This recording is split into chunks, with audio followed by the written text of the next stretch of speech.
If you've been following this situation, you already know how quickly things spiraled and how messy the information around it has become. What started as a shocking development involving Joseph and Kendra Duggar has now turned into a flood of conflicting reports, half-clarified statements, and a narrative that seems to shift depending on who's telling it. At this point, it's less about what happened in the beginning and more about what's actually true right now, and that's where things start to get complicated. Over the last few days, several major outlets have published updates that, on the surface, sound authoritative but don't fully match what's been confirmed through official processes.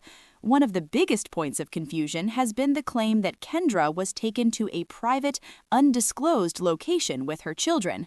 That version of events has been repeated enough that it's started to feel like fact, but when you look closer, it doesn't hold up. Instead, available information indicates she was taken to a known family residence, not hidden away in secrecy. And more importantly, her children were not simply relocated with her, they were removed by Child Protective Services, something that was acknowledged very early on but has since been inconsistently reported. At the same time, another narrative began circulating about Joseph himself, that he had somehow disappeared, that authorities didn't know where he was, and that there was hesitation or silence from law enforcement about his status. That idea quickly gained traction, but it overlooks a very standard and well-understood part of the legal process. When an inmate is transferred between states, especially in cases involving serious charges, their location is intentionally withheld during transit. This isn't unusual, and it isn't suspicious. It's done for security reasons. Transfers are often handled through coordinated transport systems that move multiple inmates across long distances, sometimes taking days or even weeks. During that time, communication is cut off completely. No phone calls, no updates, no public tracking beyond a simple in-transfer status. Despite that, the absence of immediate updates has been framed by some as something more dramatic, as if uncertainty automatically means something is wrong. In reality, it's a predictable part of how the system operates. The lack of information isn't a failure to locate him, it's a deliberate safeguard. Once he arrives at the receiving facility and is formally processed, his status will become visible again, just like it has in countless other cases before this. Meanwhile, the Duggar family has issued a public statement that, while carefully worded, raises its own set of questions. The focus is on being heartbroken, on offering prayers, and on supporting Kendra and her children during a difficult time, but noticeably absent is any direct acknowledgement of the seriousness of the allegations themselves, or any emphasis on accountability. The language leans heavily into sympathy and unity, reinforcing an image of a family rallying together rather than addressing the deeper implications of what's being investigated. That distinction matters because public perception is being shaped not just by facts, but by how those facts are presented. When statements emphasize emotion over accountability, and when media coverage selectively highlights certain details while omitting others, it creates a version of the story that feels softer, less urgent, and ultimately less accurate. And in a case like this, where the stakes involve child safety and potential criminal liability, those differences aren't small. Behind all of this is a much larger process already underway, one that goes far beyond the initial charges that have been made public. Investigations like this don't operate in isolation. When allegations of this nature surface, especially involving a family environment, authorities don't just look at one individual or one incident. They examine the entire context: who knew what, when they knew it, and what actions were or weren't taken as a result. That means interviews, cross-checking statements, reviewing timelines, and potentially expanding the scope if new information comes to light. In this case, that process is especially significant because the charges already filed, such as child endangerment and false imprisonment, are often just the starting point. They provide a legal basis to intervene immediately, particularly when children may be at risk, but they don't necessarily represent the full extent of what investigators are looking into. As more information is gathered, those charges can evolve, expand, or lead to additional ones depending on what is uncovered. And that's where the gap between public narrative and legal reality becomes even more important. While some reports frame this as a contained, isolated situation, the actual investigation is anything but simple. It's layered, ongoing, and designed to uncover not just individual actions, but patterns, responsibilities, and potential failures to protect. Right now, what we're seeing publicly is only a fraction of that process.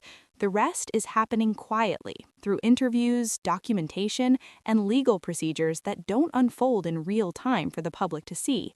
And until those pieces come together, the story remains incomplete, no matter how confidently it's being reported. As the situation continues to unfold, what becomes clearer is that this isn't just about one arrest or one set of charges. It's about how an entire environment is being examined under scrutiny. Once an investigation like this begins, especially one involving allegations tied to child safety, it doesn't stay narrow for long. Authorities are required to widen their focus, not just to confirm what's already known, but to determine whether anything else was missed, ignored, or deliberately hidden. That means interviews, cross-checking statements, reviewing timelines, and potentially expanding the scope if new information comes to light.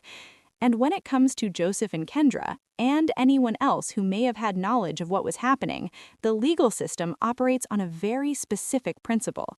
If there's any indication that someone knew about potential harm to a child and failed to act, that alone can become a separate issue. It's not just about direct involvement, it's about responsibility.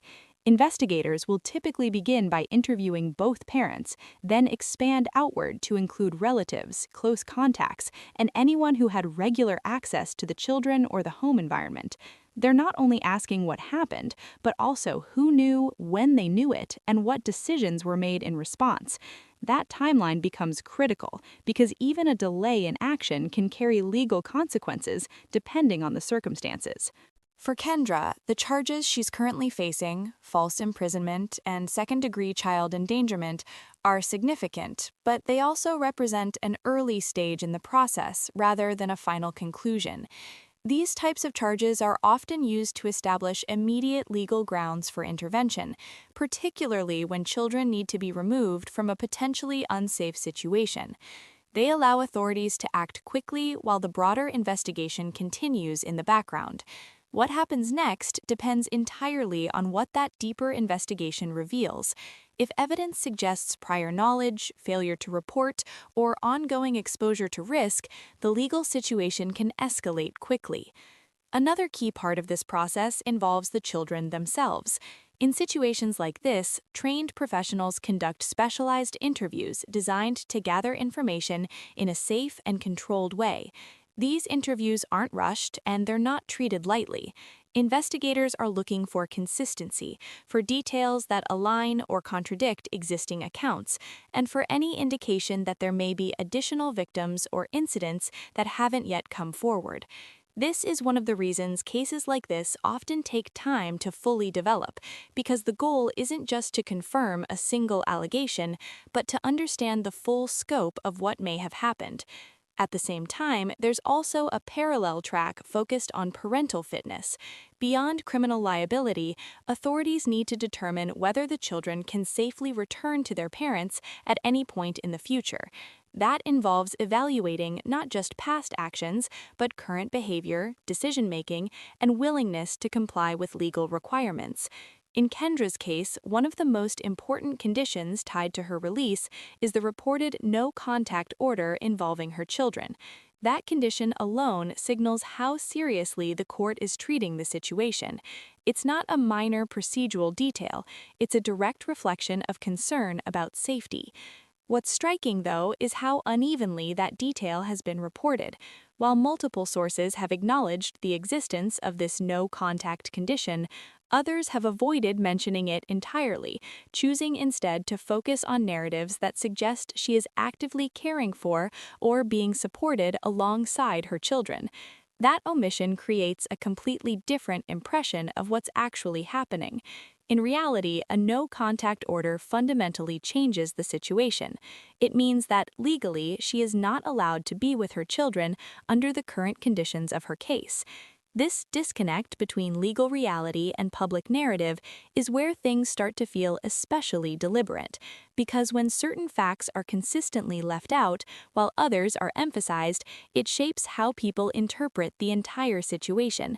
It shifts sympathy, redirects attention, and in some cases softens the perception of what is otherwise a very serious set of circumstances. And when that kind of messaging aligns closely with official family statements that emphasize prayer, support, and unity without addressing accountability, it raises questions about how much of the story is being managed rather than simply reported. At the same time, there's also the question of how this case fits into a broader pattern.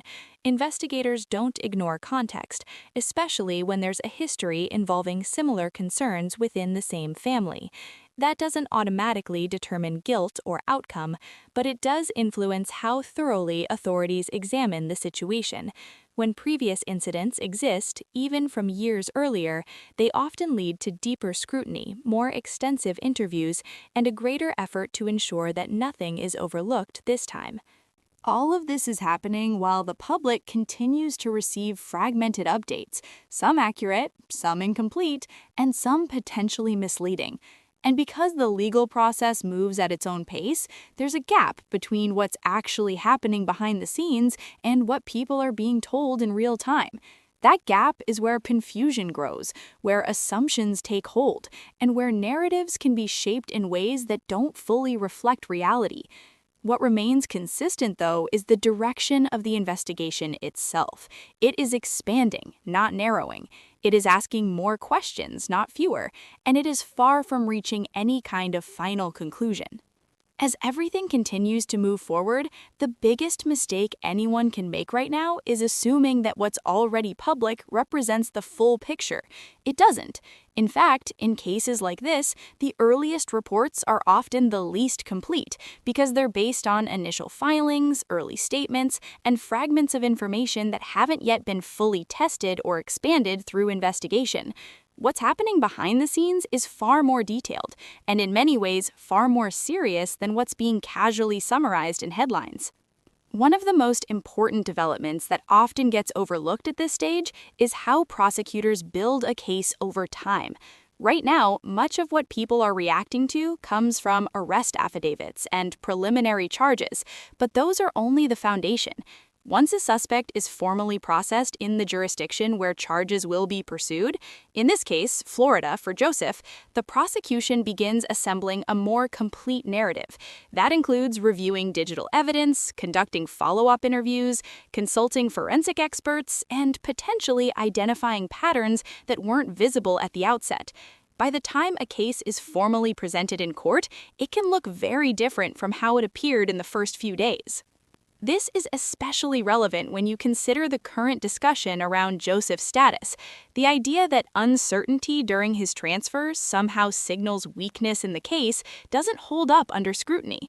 Transfers are logistical, not legal. They don't reflect the strength or weakness of charges. What matters is what happens once he arrives, is booked, and appears before a judge. That's when formal documents are unsealed, charges are clearly outlined, and the prosecution's direction becomes visible. Until then, the silence isn't a sign of doubt. It's simply part of the process. At the same time, there's a parallel legal reality unfolding for Kendra that hasn't received nearly the same level of attention, even though it's just as significant.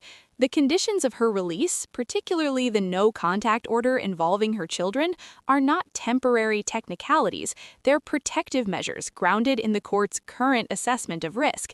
Courts do not impose those conditions lightly. They do so when there is enough concern, based on available evidence, to justify restricting parental access while the case is ongoing. That alone signals how seriously her situation is being evaluated, regardless of how it's being framed publicly. What also becomes increasingly important at this stage is the potential for additional charges or expanded findings. Investigations involving family environments rarely remain static. As interviews are conducted and evidence is reviewed, new details can emerge, sometimes pointing to additional incidents, sometimes revealing that more people were aware of what was happening than initially believed. When that happens, the legal scope widens. It's no longer just about what one person did, but about whether others failed to act, failed to report, or in any way contributed to an unsafe environment. This is why investigators take such a methodical approach. They're not just building a case for court, they're establishing a complete timeline of events, decisions, and responsibilities. Every conversation, every delay, every action or inaction becomes part of that timeline, and once it's established, it becomes very difficult to reshape or reinterpret, no matter how the public narrative may have evolved in the meantime. Meanwhile, outside of the legal process, there's a parallel effort to manage perception, and that's where things become even more complicated. Public statements, carefully worded updates, and selective reporting all contribute to an image that may or may not align with what's actually happening. Emphasizing themes like faith, prayer, and family unity can be powerful in shaping how people feel about a situation, but those themes don't change the underlying facts, they don't alter legal standards, and they don't influence the evidence being gathered. What they do, however, is create a sense of familiarity and emotional framing that can make a serious situation feel less severe than it actually is. And when that framing is reinforced by media coverage that omits key details, like legal restrictions, confirmed actions by authorities, or the full scope of an investigation, it becomes even more effective. The result is a version of events that feels complete on the surface, but is missing critical pieces underneath. As this continues to develop, the gap between perception and reality is likely to become more noticeable. Court proceedings, once they begin in full, will bring a level of clarity that early reporting simply can't provide. Documents will be unsealed, evidence will be outlined, and timelines will be established in a way that leaves far less room for interpretation. That's when the focus shifts from speculation to substantiation. Until that point, everything remains in motion. The investigation is still active, the legal process is still unfolding, and the full extent of what will ultimately come out is still unknown.